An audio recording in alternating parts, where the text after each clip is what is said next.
فاعوذ باللہ من الشیطان الرجیم بسم اللہ الرحمن الرحیم۔ الحمدللہ آج چھٹی تراویح ادا کی جائے گی۔ اس میں ہم جو اس کا خلاصہ جو بیان کیا جا رہا ہے وہ سورہ الاعراف سے بیان کیا جائے گا۔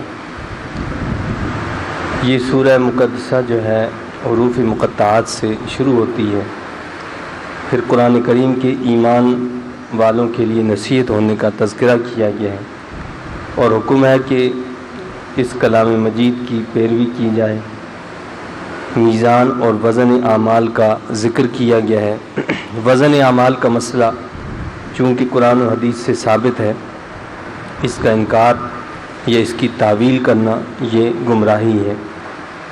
تخلیق آدم علیہ السلام کا ذکر کرتے ہوئے ابلیس کے تکبر و غرور کا تذکرہ کیا گیا ہے کہ ابلیس نے کہا کہ انا خیر منہ، میں اس سے بہتر ہوں۔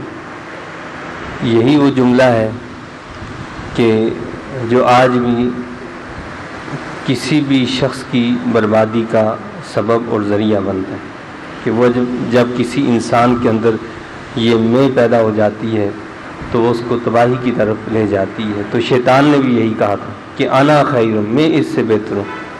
حالانکہ اللہ تعالیٰ نے آدم علیہ السلام کو بھی بنایا، شیطان بھی اللہ کی تخلیق ہے۔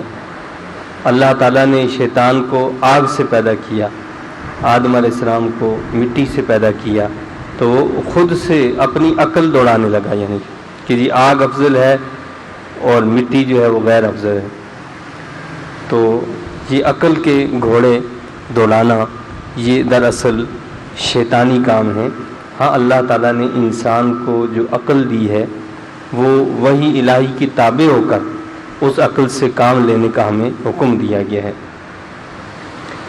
پھر شیطان نے نہ صرف یہ کہ یہ جملہ کہا کہ میں بہتر ہوں، اللہ تعالیٰ نے اس کو اپنی بارگاہ سے نکال دیا تو اس نے مہلت طلب کی، تو اسے مہلت دے دی گئی۔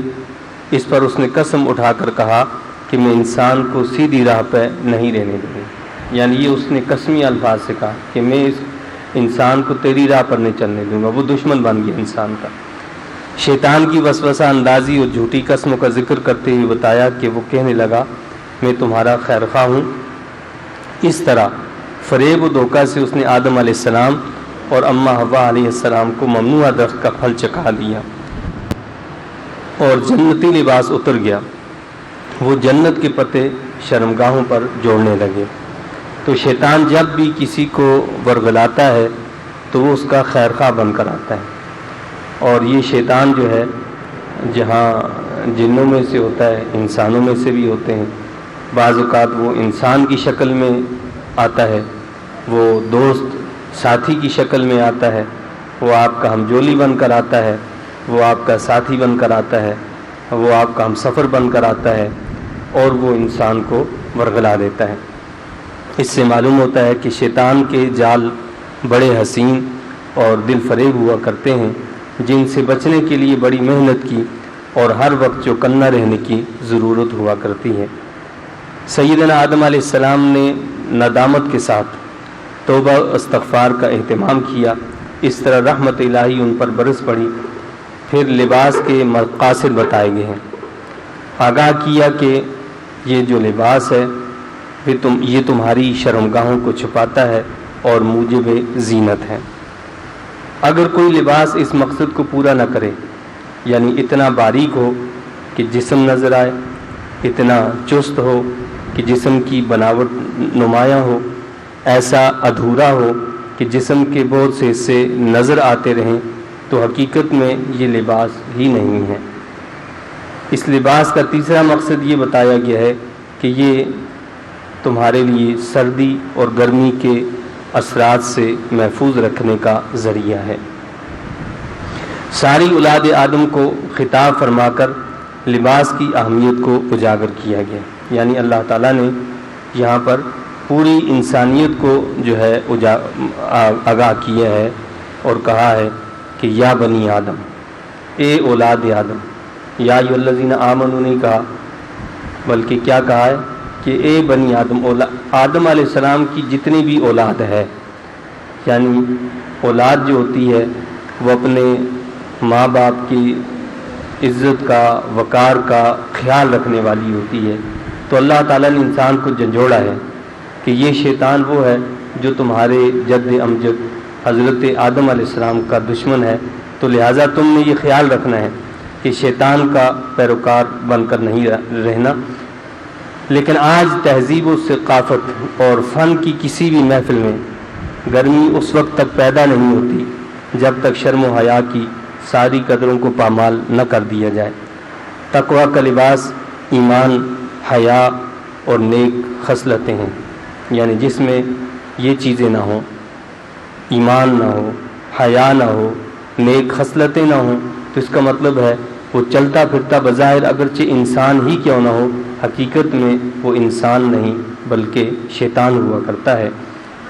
شیطان کا پہلا حملہ اریانی کا تھا، وہ سب سے پہلے انسان کے جنسی احساسات کو بگاڑ کر اسے بے لباس کرنے کی کوشش کرتا ہے۔ تو آپ دیکھیں کہ جب اس نے حضرت آدم علیہ السلام کو اور اماں حوا رضی اللہ تعالیٰ عنہ کو ابھارا، تو کس پر ابھارا کہ وہ اس درخت کو کھائیں کہ جس درخت کا پھل کھانے سے ان کا لباس اتر جائے، وہ جنتی لباس۔ تو شیطان کا حملہ ہی کیا ہوتا ہے کہ وہ انسان کو بے لباس کرتا ہے۔ گویا بے لباسی شیطان کی خاص مہم ہے، اور اگر ایک انسان اس کی اس مہم کا حصہ بن جاتا ہے تو وہ دراصل شیطان کا پیروکار ہوتا ہے۔ اللہ نے فرمایا ہے کہ اللہ کبھی بھی بے حیائی کا حکم نہیں دیتا۔ اللہ تعالیٰ تو قسط یعنی اعتدال و انصاف قائم کرنے کا حکم دیتا ہے، یعنی اللہ کا حکم تو یہ ہے کہ انسان کی زندگی کے ہر مرحلے میں، ہر اسٹیج پر، ہر جگہ پر اعتدال ہونا چاہیے اور انصاف ہونا چاہیے۔ جب انسان اعتدال و انصاف سے ہٹ جاتا ہے تو وہ اپنی دنیا کا نقصان بھی کرتا ہے اور وہ اپنی آخرت کو بھی خسارے کے اندر ڈال دیتا ہے۔ دوزخ کے عذابوں میں سے ایک عذاب وہاں آپس کی نا اتفاقی بھی بتائی گئی ہے، یعنی ایک دوسرے پر تان و تشنی ہوگی کہ جی یہ دیکھو یہ شخص ہے، اس نے مجھے گمراہ کیا، اس نے میرے ساتھ یہ کیا۔ تو یہ دوزخ کے عذابوں میں سے ایک عذاب ہے، نا اتفاقی، نا چاکی، آپس میں نفرتیں، آپس میں محبتیں نہ ہوں، تو یہ دوزخ کے عذابوں میں سے ایک عذاب ہے۔ دنیا میں جس گھر میں جو ہے صلح ہو، جس گھر میں امن ہو، جس گھر میں محبت ہو، گویا وہ جنتی گھر ہے۔ لیکن جس گھر میں جو ہے امن نہ ہو، صلح نہ ہو، تو وہاں کیا ہے، وہ دراصل وہاں جہنم کی وہ جو آگ ہے اس کا ایک حصہ موجود ہے۔ تو لہٰذا ہمیں اس بات کی کوشش کرنی چاہیے کہ ہمارے گھروں میں نا اتفاقی نہ ہو، ہمارے گھروں میں جو ہے وہ بے حیائی نہ ہو، ہمارے گھروں میں آپس میں محبتیں ہونی چاہیے، نفرتیں نہیں ہونی چاہیے۔ آگے اللہ نے بتایا کہ نادا اصحاب الجنت اصحاب النار، جنت و دوزخ کے درمیان جو ہے بہت سا فرق ہے، لیکن یہاں اللہ نے کیا فرمایا کہ نادا اصحاب الجنت اصحاب النار، اصحاب جنت جو ہیں، جنت والے جو لوگ ہیں، وہ ندا دیں گے جہنمیوں کو، وہ ان کو آواز دیں گے۔ امام راضی رحمۃ اللہ علیہ فرماتے ہیں کہ یہ جنت اور جہنم اتنا ایک دوسرے سے دور ہیں جس کو ہم اپنے قیاس میں بھی نہیں لا سکتے، بے حد و بے حساب، بے قیاس اتنا دوری ہے۔ لیکن اتنی دوری کے باوجود جنتیوں کی آواز کو جہنمی سنیں گے اور جہنمیوں کی آواز کو جنتی سنیں گے۔ تو کہتے ہیں کہ آواز کا مسافت سے کوئی تعلق اور واسطہ نہیں ہے، یعنی کوئی بہت طویل جو ہے فاصلہ ہو تو طویل فاصلہ جو ہے وہ آواز کے پہنچنے میں کوئی رکاوٹ نہیں بن سکتا۔ طویل فاصلہ آپ دیکھیں نا کہ ہم کیا کہتے ہیں کہ جنت اور جہنم تو ایک آپس سے بہت دور ہیں ایک دوسرے سے، جس کو ہم حد و قیاس میں بھی نہیں لا سکتے، پھر بھی وہ ایک دوسرے کی آوازیں سنتے۔ تو معلوم یہ ہوا کہ انسان کے قریب یا دور ہونے سے آواز پر کوئی اثر نہیں پڑتا، آج کی دنیا کے اندر مادی طور پر ہم اس چیز کو خود دیکھ رہے ہیں کہ موبائل ایک چھوٹا سا آلہ جو ہمارے ہاتھ میں ہے، ہم اس سے دنیا کے دوسرے کونے میں بات کر لیتے ہیں، اور ہم چاہیں جتنا آہستہ بات کریں اتنی آہستہ وہاں بات جائے گی، جتنا بلند آواز سے بات کریں اتنی بلند آواز وہاں پہنچے گی، اتنے فاصلے کے باوجود ہماری آواز پہنچ رہی ہے۔ تو اس کا مقصد یہ ہوا کہ جہاں روحانیت کا مسئلہ ہوتا ہے وہ تو اس سے کہیں زیادہ آگے۔ تو اب اگر کوئی یہ سمجھے کہ جی اگر اہل ایمان کا، اہل سنت کا، مسلمانوں کا یہ عقیدہ ہے کہ اگر ہم درود پاک پڑھتے ہیں حضور نبی کریم صلی اللہ علیہ وسلم پر تو آپ سنتے ہیں، تو یہ سننا واضح ہے بالکل کہ یہ کوئی بعید از قیاس نہیں ہے۔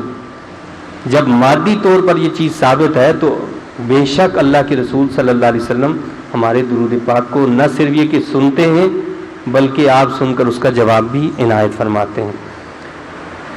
تو یہ جو ہے یہاں پر اصحاب جنت اور اصحاب نار جو ہے اس کا تذکرہ کیا گیا ہے کہ وہ اتنا دور ہونے کے باوجود جو ہے وہ جنتیوں کی آواز جو ہے دوزخیوں تک پہنچے گی، اور اس سے ثابت ہو جاتا ہے کہ دور سے بھی آواز جو ہے وہ سنی جا سکتی ہے۔ اللہ تعالیٰ سے دعا اور التجا ہے کہ اللہ تعالیٰ مجھے، آپ کو، ہم سب کو ان تعلیمات کی سمجھ عطا فرمائے اور ان تعلیمات کے مطابق اپنے عقائد کو اور اپنے اعمال کو درست رکھنے کی توفیق عطا فرمائے۔ آمین۔ وآخر دعوانا ان الحمد للہ رب العالمین۔